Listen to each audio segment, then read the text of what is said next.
নিঃসন্দেহে সাকিব আল হাসানের জন্য এটা দুঃসংবাদ। কারণ ইন্টারন্যাশনাল ক্রিকেটে এবং দেশের বাইরের ক্রিকেটে তিনি আর আপাতত তিনি বোলিং করতে পারবেন না। এবং কেন করতে পারবেন না, কারণটা হচ্ছে ত্রুটিপূর্ণ বোলিং অ্যাকশন। তো এটা মূলত হয়েছে কি, আপনারা সবাই জানেন যে সেপ্টেম্বরে সাকিব কিন্তু ইংল্যান্ডের কাউন্টি চ্যাম্পিয়নশিপে একটা ম্যাচ খেলেছিলেন এবং সেখানে তিনি সারের হয়ে আসলে ম্যাচটা খেলেছিলেন, যেখানে দুই ইনিংসে অলমোস্ট 63 ওভার বোলিং করেছিলেন এবং 9টা উইকেট নিয়েছিলেন। সো ওই ম্যাচটা চলাকালীন সময়েই মূলত আম্পায়ার সাকিবের বোলিং অ্যাকশন নিয়ে সন্দেহ প্রকাশ করেছিলেন, প্রশ্ন তুলেছিলেন। তো এটার জন্যই গত 2 ডিসেম্বর সাকিব আল হাসান ইংল্যান্ডের লাফবরো ইউনিভার্সিটির মেডিকেল বিভাগে তিনি তার বোলিং অ্যাকশনের পরীক্ষা দিয়েছিলেন এবং এই রিপোর্টটা কিন্তু এসেছিল 10 ডিসেম্বর। সো রিপোর্টটায় সাকিব পাশ করতে পারেননি। সো সাকিব তাহলে এখন কি করবেন, মানে সাকিব যেহেতু পাশ করতে পারেননি, এই পাশ করতে না পারার কারণেই আইসিসির কিন্তু একটা নিয়ম আছে, ওই নিয়মের কারণেই সাকিব আল হাসান তিনি আপাতত আর বোলিং করতে পারবেন না। তবে এই বোলিং করতে পারবেন না মানে এরকম না যে সাকিব আর ইন্টারন্যাশনাল ক্রিকেটে খেলতে পারবেন না, এরকমটা কিন্তু না। সাকিব যেহেতু একজন অলরাউন্ডার, তো তিনি কিন্তু ব্যাটসম্যান হিসেবে তার খেলতে কিন্তু কোনো বাধা নাই।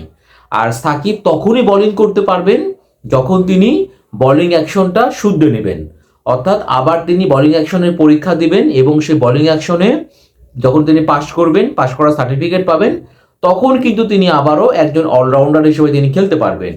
তো অনেকেই হয়তো ভাবছেন যে সাকিব আল হাসান ইন্টারন্যাশনাল ক্রিকেটে নিষিদ্ধ হয়েছে, না এরকমটা না। বাট অবশ্যই আমি বলবো সাকিবের জন্য এটা একটা খারাপ সংবাদই, কারণ অনেক লম্বা একটা ক্যারিয়ার তার, উনি নাম্বার 1 অলরাউন্ডার ছিলেন। সো উনি কিন্তু প্রথমবারের মতো তার বোলিং অ্যাকশন নিয়ে প্রশ্ন উঠলো, এবং তাও কিনা ইংল্যান্ডের একটা কাউন্টি ক্রিকেটে আর কি। সো সাকিবের জন্য কোনোভাবে এটা ভালো সংবাদ হতে পারে না, এবং তিনি যে পরীক্ষাটা দিলেন সে পরীক্ষায় তিনি মানে পাশও করতে পারেননি। বাট সাকিব তো বর্তমানে তিনি লঙ্কান প্রিমিয়ার লিগে খেলছেন। তো এখানে কিন্তু সাকিব শুধুমাত্র একজন মানে ব্যাটসম্যান হিসেবে খেলবেন, তিনি আপাতত আর বোলিংটা করবেন না। এবং যখন তিনি আবার বোলিং বোলিং মানে পরীক্ষাটা দিবেন, বোলিং পরীক্ষা দিয়ে যখন তিনি পাশ করবেন, তখন তিনি আবারও একজন অলরাউন্ডার হিসেবে খেলতে পারবেন।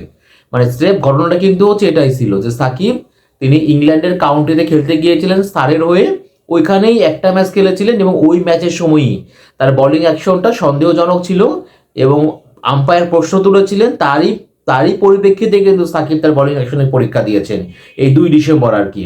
এবং সেটা হচ্ছে ইংল্যান্ডের লাফবরো ইউনিভার্সিটি মেডিকেল বিভাগে, এবং সেখানে তিনি সে পরীক্ষাটায় পাশ করতে পারেননি। এই কারণে সাকিবকে আইসিসি থেকে মূলত এই তার তিনি যে বোলিং করতে পারবেন না, অর্থাৎ ইন্টারন্যাশনাল ক্রিকেট এবং দেশের বাইরের ক্রিকেটে তিনি আর বোলিং করতে পারবেন না। তবে সামনে যে বিপিএলটা হবে, যদি সাকিবের মধ্যে আবারও বোলিং অ্যাকশনের পরীক্ষা দেন, যদি সেখানে পাশ করেন, তাহলে অলরাউন্ডার হিসেবে সাকিবের খেলতে কোনো সমস্যা নাই। আবার যদি তিনি আপাতত বোলিং অ্যাকশনের পরীক্ষা না দেন, তাহলে পারেও কিন্তু যে কোনো টুর্নামেন্টে তিনি কিন্তু শুধুমাত্র ব্যাটসম্যান হিসেবে খেলতে পারবেন। মূল কথা হচ্ছে এটা, আশা করি আপনারা বুঝতে পারছেন। মানে এটা নিয়ে যারা এতক্ষণ ভেবেছিলেন বা ভাবছিলেন যে সাকিব ইন্টারন্যাশনাল ক্রিকেটে নিষিদ্ধ হয়েছেন, এরকমটা ভাবার কিন্তু কোনো সুযোগ নাই। আশা করি আপনারা বুঝতে পারছেন। তবে অবশ্যই সাকিবের জন্য এটা কোনোভাবেই মানে সাকিবের মতো ক্রিকেটারের জন্য কোনোভাবে এটা গুড নিউজ না। তবে আমি আশা করব সাকিব খুব শিগগিরই বোলিং অ্যাকশনের পরীক্ষা দিবেন এবং তিনি তার অ্যাকশনটা শুদ্ধ নেবেন, অর্থাৎ পাশ করবেন এবং ক্রিকেটে তিনি আবারও অলরাউন্ডার হিসেবে তিনি মাঠ মাতাবেন।